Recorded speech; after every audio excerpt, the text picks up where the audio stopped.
है उनको चैनलाइज करते हुए आगे बढ़ेगा, या हमारी कंट्री जैसे कि Y20 का G20 का प्लेटफॉर्म हमें मिलना ये बहुत बड़ी बात है। तो ऑफ कोर्स अगर हमें ये प्लेटफॉर्म मिलेगा हम तो पॉजिटिव वे में आगे जाएंगे, हम तरक्की करेंगे, हमारी इकोनॉमी ग्रो होगी, हम इंडिविजुअली सस्टेन करेंगे, फाइनेंशियली स्टेबल हो जाएंगे।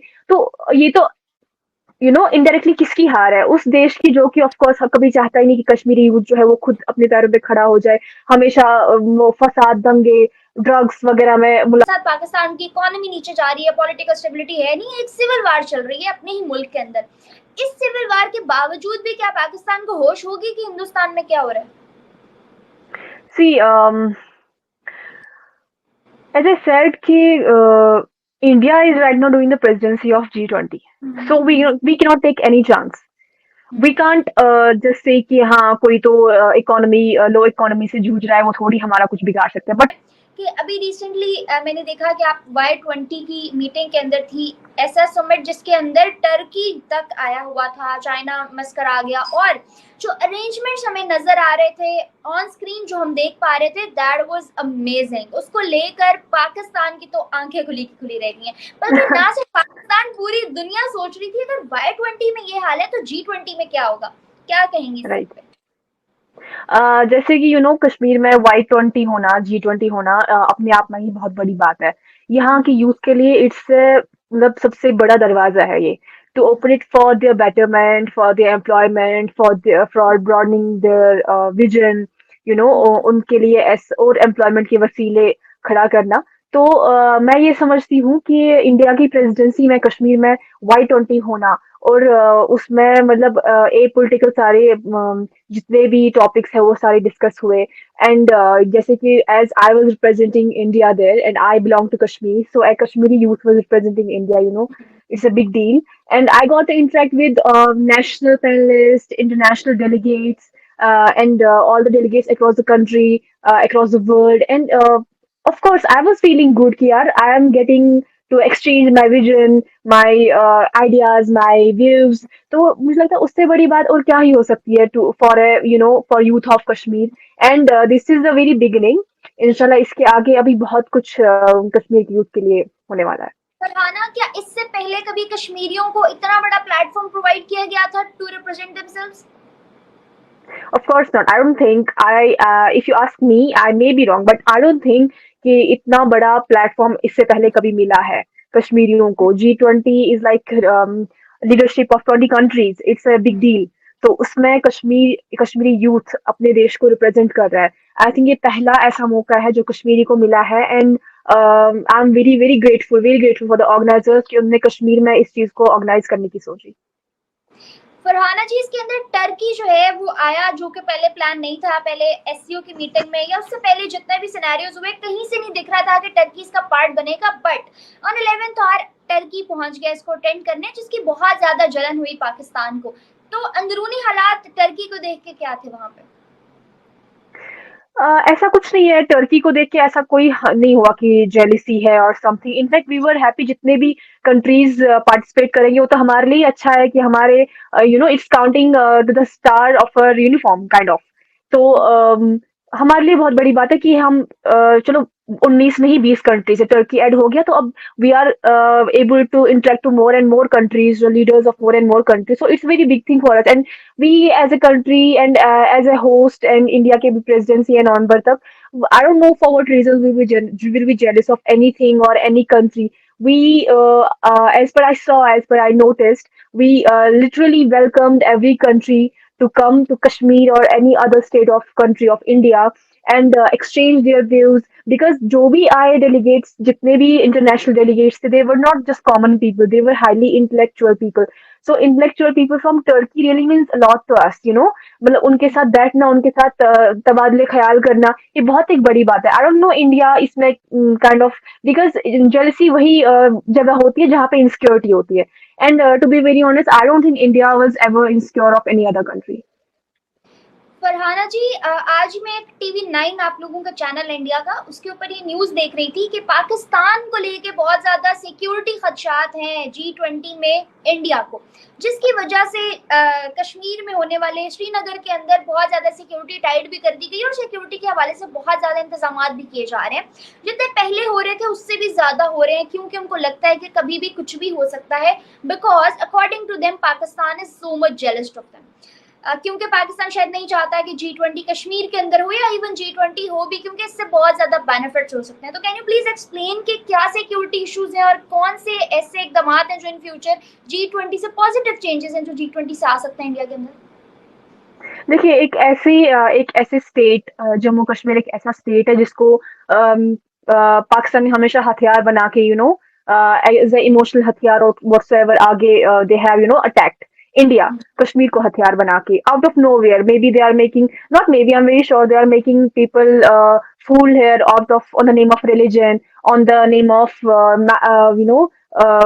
मेजोरिटी, बिकॉज यहाँ पे कश्मीरी मुस्लिम्स मेजोरिटी में है, ऑन दैट ग्राउंड और ऑन एनी अदर ग्राउंड। तो ऐसी स्टेट का जो यूथ है वो आगे बढ़ेगा, वो अपनी कंट्री को जो भी वसीले हैं उनको चैनलाइज करते हुए आगे बढ़ेगा।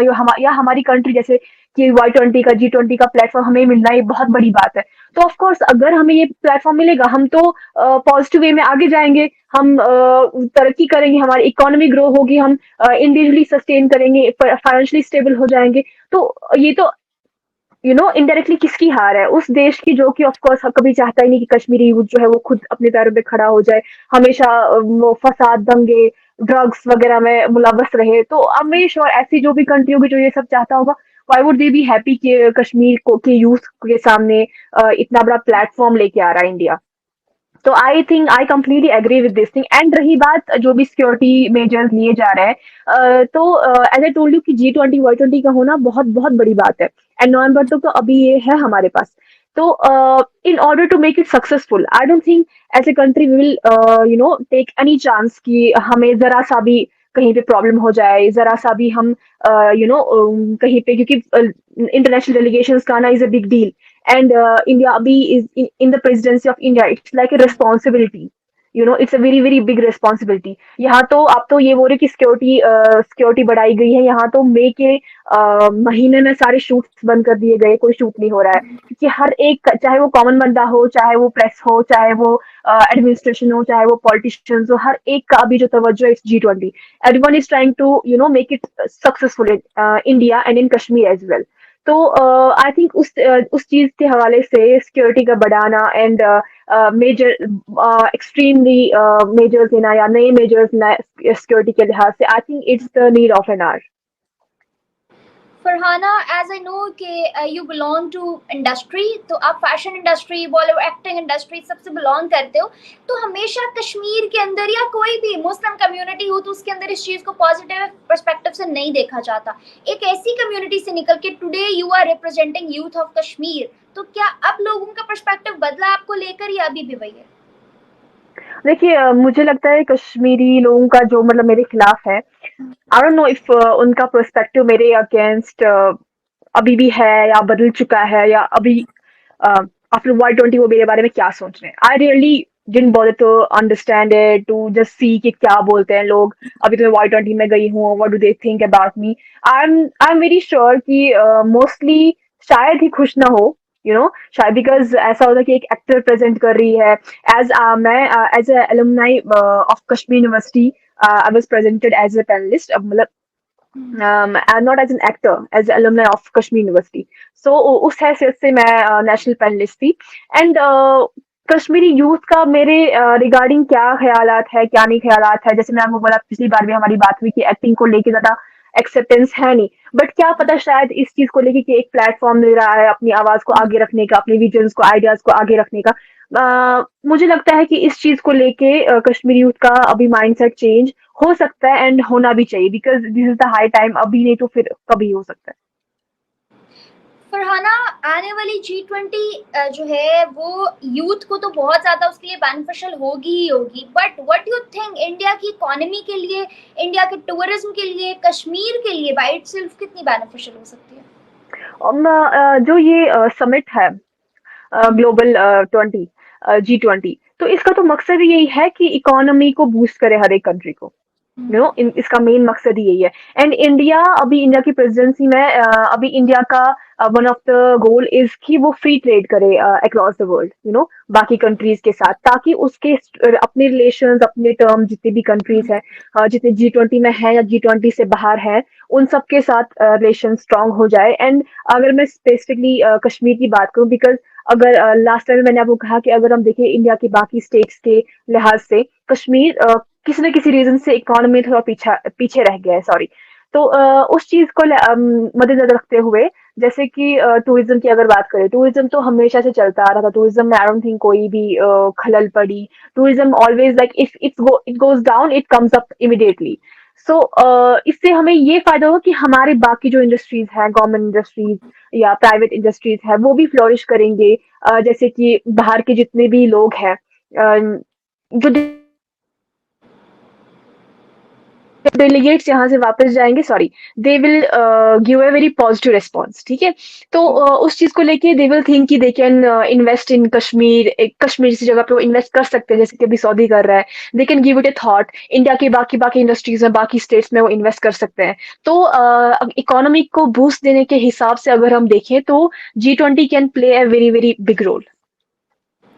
फरहाना, जैसे पाकिस्तान का हमेशा से ख्याल है कि कश्मीर के अंदर डेवलपमेंट नहीं है, वहाँ लोगों पर जुल्म होता है, या जो भी थॉट्स जो भी थॉट्स पाकिस्तानियों के हमेशा से दिमागों में हैं या बना दी गई हैं या उनके दिमागों में डाल दी गई हैं, जो भी है, उन थॉट्स को लेके आज पूरी दुनिया जो है वो भी थोड़ी डाउटफुल है कश्मीर को लेके। तो डू यू रियली थिंक कि आफ्टर G20 लोग जब खुद आके देखेंगे, विजिट करेंगे, तो क्या कश्मीर इतना वर्थ इट है कि वो लोगों के उन थॉट्स को बदल सकेगा? ऑफ कोर्स, अभी का जो कश्मीर है, जो यूथ है, नया यूथ है कश्मीर का, who are determined, who know what's wrong and what's right, what has been there in the past, and future कैसा होना चाहिए कश्मीर का, गलतियां क्या क्या हुई है, अभी हम उस मकाम पे क्यों नहीं है जहां हमें होना चाहिए था। तो अगर ऐसा यूथ आगे आएगा G20 के इस प्लेटफॉर्म पे और इंटरेक्ट करेगा बाकी जो डेलीगेशन है कंट्रीज के, तो they will of course they will take a very positive message from Kashmir. और जितने भी फिर बाकी कंट्रीज के whatever they have notion about Kashmir, I am very sure कि जब बाकी के कंट्री के डेलीगेशन ही आके सब कुछ अपनी आंखों से देखेंगे, they will interact, they will know the vision, the ideas and what ever is happening on ground in reality, they will go back and they will spread that message only. So in that way also, it will play a very vital role. Farhana, आपकी अपनी industry, आपकी professional industry की अगर बात करूं, acting, media, all that, उसको कितना boost मिल सकता है G20 के बाद? क्योंकि कश्मीर में नो डाउट मीडिया हाउसेस तो बने, कुछ सालों से ये सब काम तो चल रहा है, मगर उस हद तक प्रेफरेंस नहीं दी जाती है जिस तरह से बाकी इंडिया के अंदर है। After this, do you really think it will also get boost? I'm very sure it will also happen. It will also take place. जहाँ टूरिज्म हमारा बूस्ट हो रहा है, बाकी industries, I am very sure कि हमारी जो फिल्म इंडस्ट्री वो भी बूस्ट होगी, बिकॉज अभी जो है फिल्म पॉलिसी कश्मीर में भी चल रही है, अभी कहीं ना कहीं वो पूरी तरीके से इम्प्लीमेंट नहीं हुई है।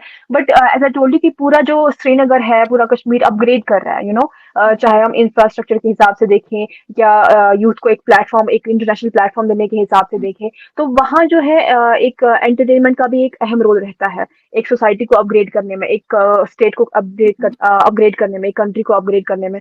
तो आई थिंक वो तब का जो है पीछे नहीं रहेगा। आई एम वेरी श्योर कि G20 के माध्यम से हमारी जो फिल्म इंडस्ट्री है, जो एंटरटेनमेंट वर्ल्ड है हमारा कश्मीर का, वो भी काफी हद तक उसको भी सपोर्ट मिलेगा। एग्जैक्टली फरहाना जी, और जो पाकिस्तान को लेके बहुत सारे हिंदुस्तान को खदशात हैं सिक्योरिटी के हवाले से, डू यू रियली थिंक कि इस वक्त पाकिस्तान जितने क्राइसिस में घिरा हुआ है, आपको भी पता होगा कि हर गुजरते दिन के साथ पाकिस्तान की इकोनॉमी नीचे जा रही है, पॉलिटिकल स्टेबिलिटी है नहीं, एक सिविल वार चल रही है अपने ही मुल्क के अंदर। इस सिविल वार के बावजूद भी क्या पाकिस्तान को होश होगी कि हिंदुस्तान में क्या हो रहा है? See, as I said, India is right now doing the presidency of G20, so we cannot take any chance.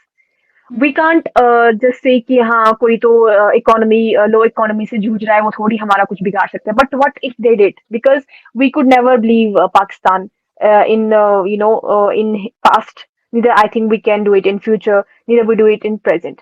So on what ground we will be like कि नहीं करेगा, Pakistan will not do anything wrong, because already as you said there is a notion they are jealous of G20 being organized in Kashmir. So मतलब हमारे पास ऐसा कोई you है. guys can't trust Pakistan, right?